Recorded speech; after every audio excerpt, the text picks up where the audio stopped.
Morning, everybody. I'm John Paddock with the Mohave Valley Daily News, and this is your daily dose for Monday, February 15th, President's Day. Hope everyone has a great President's Day. I hope you had a wonderful Valentine's Day yesterday. The Daily Dose is brought to you by the Tri-State Radiology Center in Fort Mohave, Arizona. Don't wait weeks for an appointment at a local hospital. Tri-State Radiology Center offers you same-day or next-day appointments. We're open Monday through Friday from 8 a.m. till 5 p.m., and Tri-State Radiology accepts most all insurances. For all your radiology needs, call Tri-State Radiology Center, where your image means the world to us. All right, let's see what we have going on. Our top stories: changes to city code proposed to address problems associated with the homeless. They have a couple weeks ago, February 2nd, they had a city council meeting. And they discussed some of the, they had a workshop before the city council meeting, and they discussed some of the problems that they're having with the homeless here in Bullhead City. They had asked city staff to come up with some suggestions on how they can fix some of the problems that they're having, making some changes to city codes, weighing the nuisance that they're creating out in the parks against taking care of citizens here in Bullhead City. So tomorrow night's meeting is at 5:30 and in the city council chambers. And at that time, city staff has a couple of recommendations that they're going to make. The first is they're being asked to consider some regulations or code changes that's meant to curb sharing of food in parks. So they're asking that anybody that wants to do that, and I'm thinking this is specifically aimed towards the Guardian Foundation, who does most of it, that they have to pay a fee for a permit to do it. They have to provide proof of compliance with Mohave County regulations for food preparation and distribution, proof of a $1 million liability insurance policy, and provide a refundable deposit of $250 so the city can ensure that they're cleaned up and all that. They're also asking that these people that do it only do it once a month, and it lasts no more than 2 hours. So that's really, I don't know how, I can't remember the last time I ate once in a month. But that seems kind of, maybe they have multiple people doing it once a month. Not really sure. But City Manager Toby Cotter, said the new homeless shelter is designed with a commercial kitchen and many amenities to assist homeless individuals, uplifting them and providing showers, washing machines, healthcare, and mental health assistance. So he's encouraging the homeless to use the new Christine Stamper home. Legacy Foundation, Christine Stamper Center for Health and Hope. So another thing they're going to be discussing is a $50,000 allocation from the city to the River Fund that would be used to assist the local homeless population. And then the second code change addresses having the carts, the grocery store carts, how to collect those and get them returned and all that. So there will be no fines or anything issued to that. It's more of a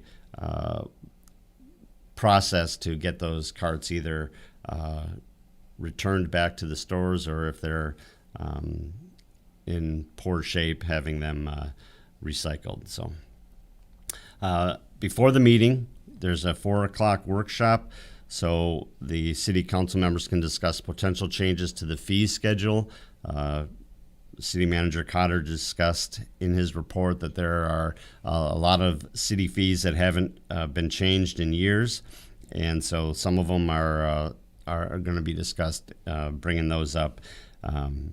No action can be taken. It's just a workshop, so they're taking discussion from the community members as well. So if you're interested in having your voice heard, go on down there. That's at 4 o'clock in the city council chambers. And then afterwards, they will also go in executive session to discuss legal matters pertaining to the EPCOR deal. Again, no action taken during that time.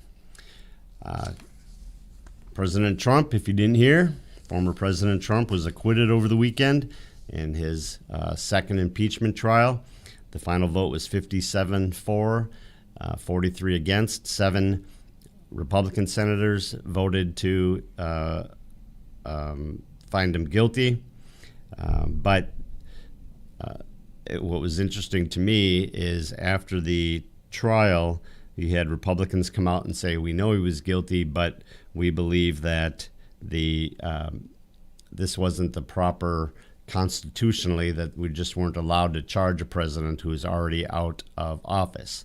So I think the thing that surprised me most is Republican leader Mitch McConnell condemned the former president as practically and morally responsible for the insurrection, but he also stated that he believed, and he read the article out of the Constitution, that now that the president is out of office, you cannot convict him. And then a lot of the Republicans seem to fall on that side. So it's kind of interesting that seven crossed the aisle for that, but that's how it goes.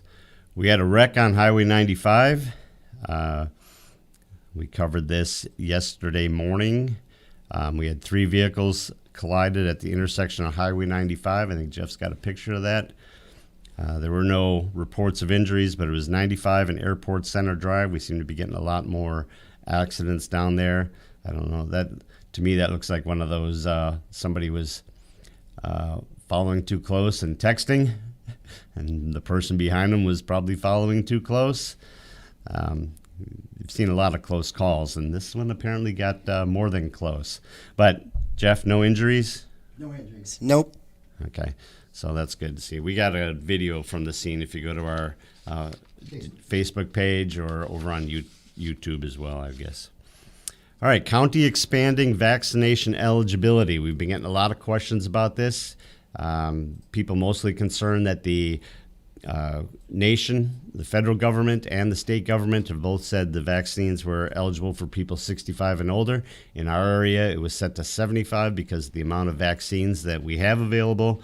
But Mohave County on Friday afternoon said that they're going to open it up to 65 and older and to education child care workers, so teachers and child care workers, starting Wednesday. So you can't get any appointments before Wednesday. So that will be all of 1A and most of 1B, protective service occupations such as law enforcement, fire, detention facility staff members, and adults now 65 and over. So, and the teachers. They believe that this will add another 37,000 county residents who fall between 65 and 74. So the first group was 28,000, that's 75 and over. This will add another 37,000. So we expect that 2A, the Category 2 will happen probably in the next month or so. We're hoping anyway, start getting through this. The numbers have been dropping steadily, so that's nice. To see who's providing vaccines, you can go to the county's website. That's your best option. That's mohavecounty.us, and see they have links in there showing who's doing the vaccines as well as how you can book those. But everything has to be done ahead of time. You can't just show up as of right now. One more thing in that, there is no restrictions for where you live. So if the vaccines are happening in Mohave County, you can be a winter visitor from Wisconsin.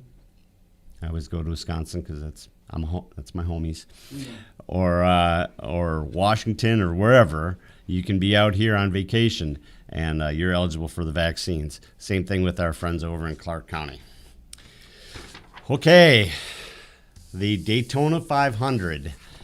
We got some video here for you in a second, but Michael McDowell picked the perfect time to get his first win, but he got a little help on it. We're going to show you here in a second. He was 100-1 underdog when the race began Sunday. This was his 358th Cup start, and he was in the mix coming down to the end, and 2 of his teammates, Joey Logano and Brad Keselowski, were ahead of him. And let's go to the video. Will Dillon have help?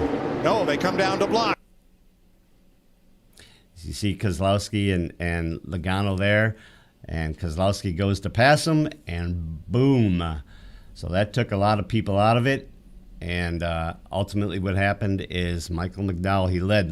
That was the last lap. So he led less than half a lap in the entire race, but it was enough for him to get the win. You see him out there. They ended on a caution, and he won. So congratulations. There was earlier in the race, there was a huge, in the 15th lap, there was a 16-car accident that took out some of the big guys as well. So congratulations to Michael McDowell. All right, in local sports, the Malk boys continued to roll. They moved to 11-0 with a 76-21 nail-biter. What do you think, Jeff? 55-point win? Yeah, not a nail-biter at all. Not a nail-biter? Yeah. That was over at the Malk facility there. 76-21 over Mayor. Aiden Honiger, who was our Athlete of the Month last month and Athlete of the Week prior to that, led the team with 24 points and 6 steals. Josh Neal had 14 points, 5 rebounds, and 3 steals. They moved to 11-0. They were out at one point. They were out 21-0.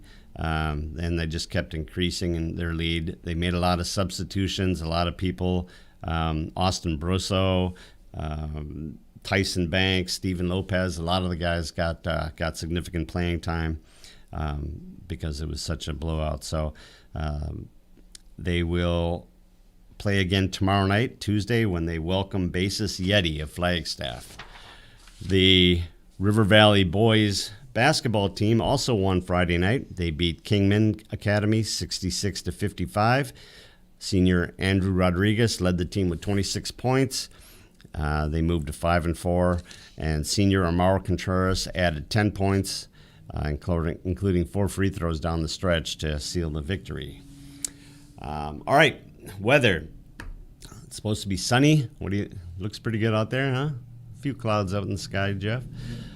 Sunny and around 70 all week. Going to be a little bit breezy today and maybe a little bit more tomorrow, but after that it's supposed to be nice pretty much the rest of the week. So get out and enjoy.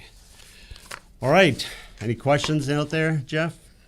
No, Monday's usually really slow Everyone's in the still chat. waking up? Yep, real slow in the chat. I get that. That's why I get it too. That's why I got this. All right, that's the Daily Dose for today. It's brought to you by the Tri-State Radiology Center. The Tri-State Radiology Center offers same or next day appointments, and they accept most insurances, including Medi-Cal. They have a wide open MRI, and offer digital x-rays with your reports ready in 24 hours. Call them today for an appointment at 928-460-7226. All right, that's it for Monday. We'll see you tomorrow for Taco Tuesday. Oh, yeah. Thank you, everyone, for joining us. Thanks, Jeff. We'll see you tomorrow. Taco Tuesday. See you guys.